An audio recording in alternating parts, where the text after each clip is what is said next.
কলা বগা দেখো তুমি তো ৰঙীন মুকুতা সাগৰৰ দৰে দুচকু নীলিম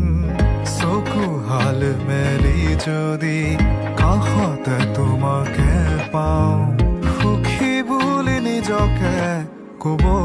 পাৰোনে মলৈ আই যায় কিমানি কানে কানে মই গুণগুণালে মিঠা সুৰ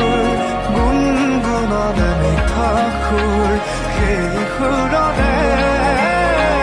শীতানকে সাবতি লৈ সপোনৰে সঁহাৰি লৈ গুচি যামে দূৰণিলৈ য'ত ইন্দ্ৰধনুৰ দৰে যত সুখ দুখ যাব